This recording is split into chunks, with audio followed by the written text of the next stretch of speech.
Hello guys, I'm Riley and I'm here with the story of my cheating husband.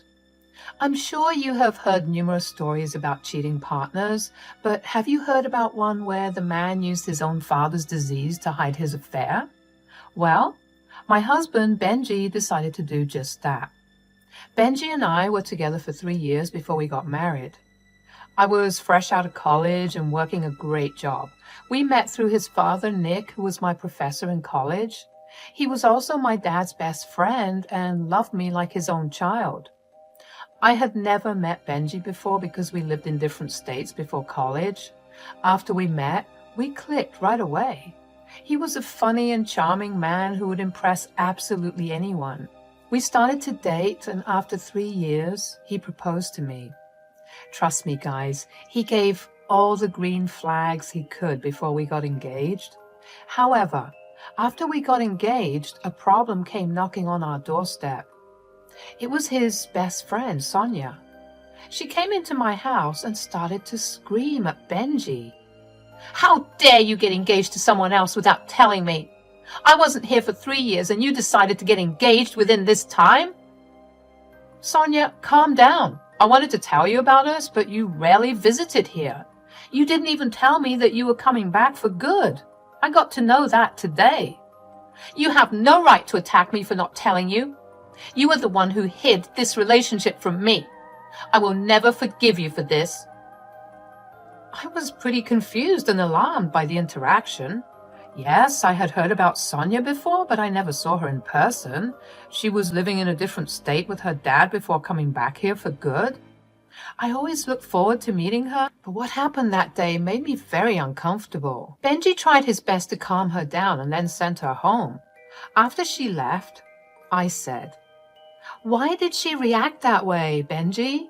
Her reaction was completely over the top. Why didn't you tell her about our relationship before? I thought she was your best friend." "She is my best friend, Riley. That's exactly why she's so pissed. She can be a little territorial about me, so I didn't have the courage to tell her." "Don't worry, she'll come around." "I don't know, Benji. I have a weird feeling about this. I really don't know what to think about her reaction." My doubts were actually right. I wish I knew that back then. Benji handled everything and didn't let me see that side of Sonia again. However, Sonia did send me some offensive texts saying I was a witch and that Benji would always be hers. Her texts were highly insulting and I showed them to Benji. He talked to her again and made her stop. Fast forward 2 years, Benji and I finally got married. We had a pretty good marriage, but Sonia was always an issue between us. She was still unemployed and Benji was helping her out with money. He didn't earn much himself, so I had to add more to my share of household expenses. I argued with Benji about this, but he refused to stop helping his best friend in need. Yes, I was that stupid. My stupidity came to an end when I discovered hotel and flight bookings for the 2 of them. I was checking our joint account and found those purchases. I was shocked and decided to snoop a little on Benji's Facebook, which I had access to. Lo and behold, he was cheating on me with her. I was hysterical and broke down in tears. Benji was not around when this happened. When I texted him to know where he was, he replied that he had to take his father to the hospital. Since the dates on the tickets were the dates for that day, I immediately became suspicious. I called Nick to ask him where he was. He was at home, of course, so I got into my car and drove to his place 1 town over. When I arrived, he said, "Hey, Riley, what's up? Why are you here so late? Is something wrong?" "Nick, I don't know how to say this. Benji's cheating on me with Sonia." "What? No, that can't be true. I trust my son. He knows how horrible it is to cheat on someone. He loves you and would never do that to you." "I can show you that he has cheated on me, Nick. I have all the proof. You have to believe me. He used your disease as an excuse to hide his affair. He said you got sick again and he had to take you to the hospital. If what you're saying is true, I will freaking disown him. That's a deal. I won't tolerate him cheating on you. But it's hard for me to believe that my son had done this and used me as an excuse. I showed Nick all the proof I had. He was stunned to see everything. Even then, he thought that there must be some misunderstanding on my part. There had to be some explanation other than cheating. Seeing that Nick was having a hard time believing me, I called Benji and put him on loudspeaker. I said, "Benji, where are you? It's late and you're still not home. I'm getting worried." "I'm at the hospital with my dad. He had a health scare out of the blue. I came here as soon as possible." "Oh my God, Benji, is he okay? Should I come down to the hospital?" "The doctors are checking him, but it will take some time. You don't have to wait for me. I think Dad will be staying here for the night for observation. I'll be here tonight and come home tomorrow after I drop him off at the house." "Oh, so the doctors told Nick to stay there overnight? Okay then. I will just drop by and visit him. I can even bring you something to eat." No, that won't be necessary, Riley. The hospital staff don't want too many people in the room. I'm staying here, so that's enough. You can visit him later. He needs time to recover. It's quite late, so I don't want you driving in the dark. Okay then, so I take it that you will be home tomorrow? I don't know, Riley. I might have to stay back if he gets admitted for a few days. I'll call you back tomorrow and inform you. I'll just hang up now. The nurses don't like it when I talk on the phone for too long. Before I could get any more information about him, he hung up on me. I should have predicted that this would happen. Nick was furious at Benji, which was evident from his face. I sighed at what Benji said because at that point, I was just tired instead of being angry. I was exhausted and wanted to get out of this marriage. I said, "There, Nick, I'm sure you believe me now. He has been using you as an excuse to go see his mistress. I know Sonia is also in there with him. As I showed you, they both have their names on the tickets and hotel." You have no idea how pissed off I am right now. As if cheating on you wasn't bad enough? He used my health as an excuse to stay with his affair partner? Nick is disgusting and shameless. I can't believe I have a son like this. I don't know what you plan to do with him, but I'm done. I will be filing for divorce. I'm sorry, Nick, but this is it. I refuse to be used by Benji so that he can go have fun with his mistress. I won't hold you up to the deal. He's your son, and I would understand if you forgive him. Absolutely not, Riley. I won't look past his sins just because he's my son. You know what, Riley? Let's do this. I will uphold the deal on my end. I will disinherit him. You don't have to do it, Nick. I understand that he's your son. I won't be mad at you, I promise. Girl, you are just as much my child as Benji. You might be my daughter-in-law, but don't forget that I have always considered you to be my daughter. Hearing Nick say that brought tears to my eyes. After losing my family, I really did consider Nick to be my family as well. So when Nick told me that he sees me in the same way, it made me happy. Even if Benji abandoned and betrayed me, I still had Nick. Nick was adamant that he would make Benji pay for his sins. We didn't confront Benji that day. Both Nick and I had to make a lot of arrangements before confronting him. The first thing I did after returning home was to call a divorce lawyer. He's a friend of mine, so calling him late wasn't an issue. He heard everything and I sent him all the proof of Benji's cheating. He promised to prepare the divorce papers the next day. Nick also called his family lawyer and redrafted his will. Benji was, of course, having the time of his life with Sonia. He did call me twice a day to tell me that his father was not doing well and was still in the hospital. I didn't even care what he said anymore. I simply recorded the calls and sent them to my friend as evidence. Benji returned home a whopping 3 days after he left. He extended a day, seeing that I didn't suspect a thing. He was in for a big surprise when I would destroy his fake love for me. But You didn't see it coming. Benji assumed that everything was okay. With his bag still packed, I told him to sit down in the living room. I also told him that I was going to record our conversation for something important. Benji looked visibly frightened for a second before putting back his concerned face. He said, "What's the matter, Riley? You are scaring me with your seriousness. Tell me what's wrong." "Why don't you start by telling me where you were for the last 3 days? I would love to hear it from you in person." "I told you, Riley, Dad was sick, so I needed to take care of him. He was released just yesterday. I dropped him home, stayed the night, and came back today." "Oh, really, Benji? So why was he suddenly taken to the hospital? What did the doctors say?" "He was having chest pains and was feeling sick. The doctors wanted to monitor his blood pressure for a few days. He's fine now. You can call him and ask. He is at home." "I'm sure he is at home right now, but I don't think he went to the hospital after all." "What do you mean, Riley?" "Oh, God, please don't tell me you're doubting me again. I'm sick and tired of being attacked, even when I have been the perfect husband." "Don't make me laugh, Benji.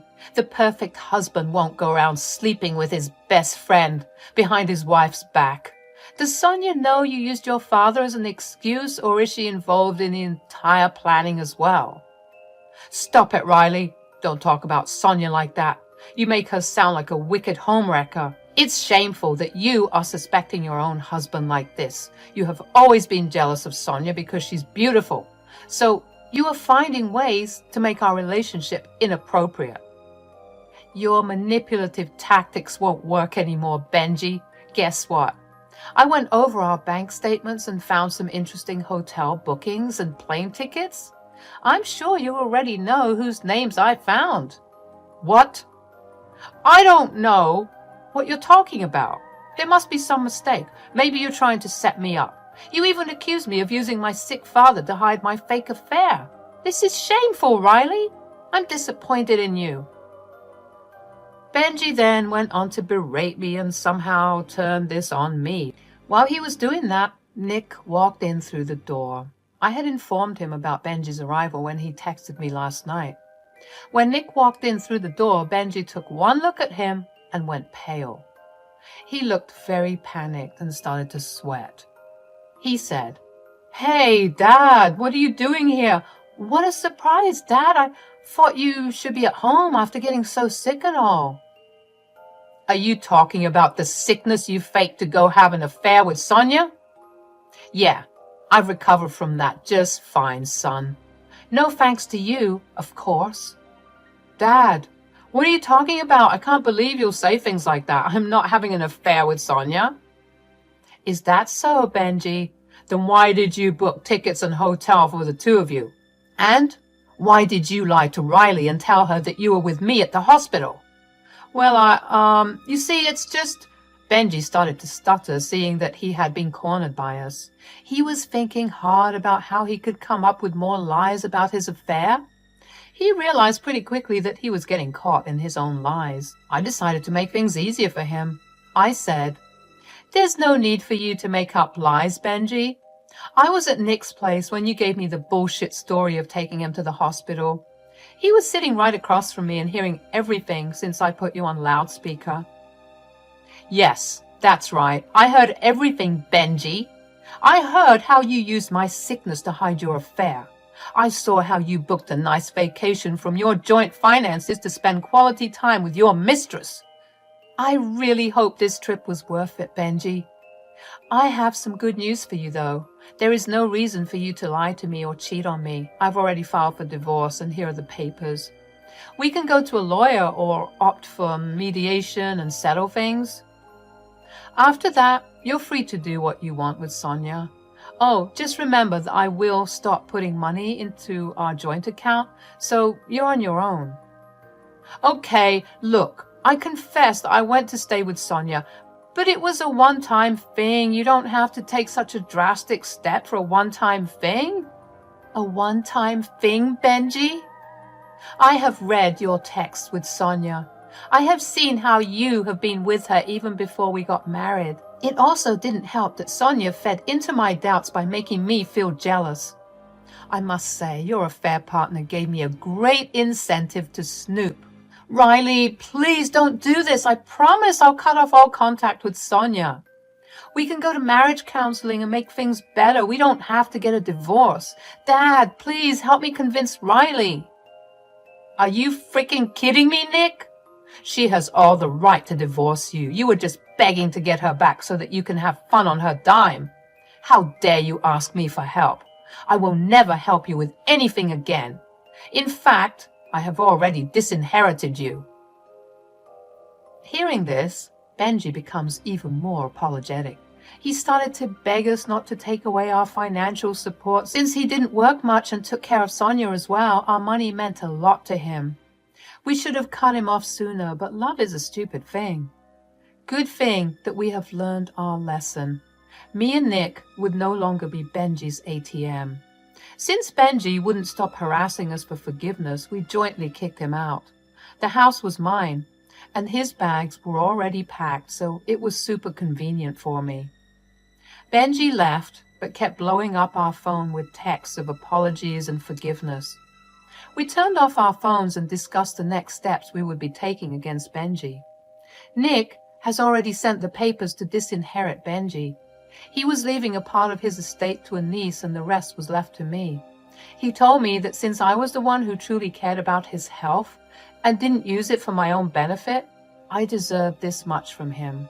Besides, he thought of me as his own daughter and wanted to leave me something. I was crying tears of sadness and happiness after everything was over.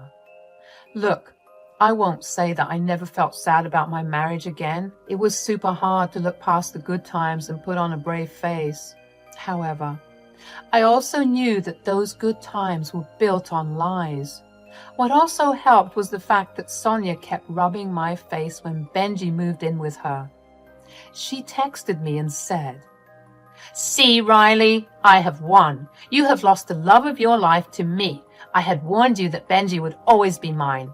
You should have listened to me. Look how you're suffering right now." Suffering, Sonia?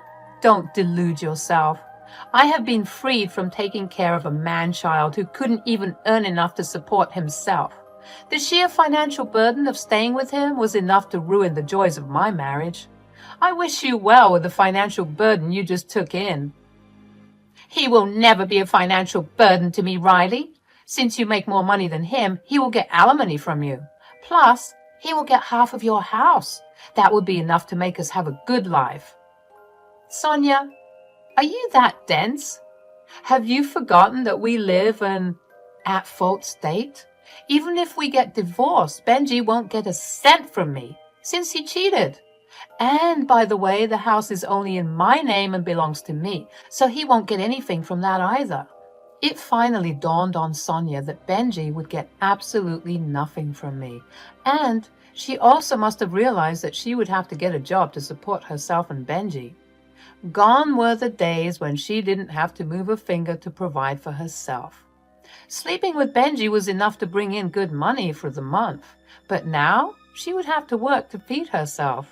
With 0 qualifications and experience, she knew well enough what kind of job she would get.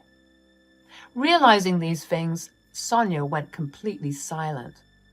I didn't have time for her anymore. I simply hung up the phone. In the next few months, a lot happened. Benji and I got divorced because, well, there was no way I was getting back with him. He chose mediation, and even the court representative hinted that he had no leg to stand on, so he was forced to sign the divorce papers. He did lose quite a bit of money in lawyer fees. That hit his wallet really hard since I was no longer supplementing his income. He kept having horrible fights with Sonia and called me with crying apologies. Apparently, even then, Sonia was refusing to get a job and help him out. Benji has almost 0 savings, and Sonia refuses to cut back on their lifestyle.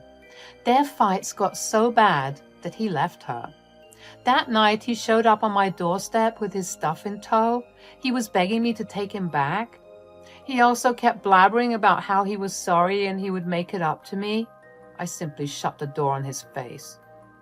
Benji also went to his father, who did the same thing. Since Nick's wife cheated on him too, he was a very low tolerance for cheaters. He was mad that his own son disrespected his teachings and decided to cheat on me. Benji was forced to take refuge with a friend who was the only one who was willing to help him. Everyone else abandoned him after the affair came to light. They are actually people of ethics who don't take cheating lightly. Benji's currently dodging Sonia, who's trying to get him back. I guess it finally dawned on her that her leeching ways would chase away the love of her life. Benji has no wish to get back with her and is struggling to get his life back on track. Meanwhile, I'm doing much better and going out on dates as well. I have met some great people and finally feel like I will also find my happiness like others.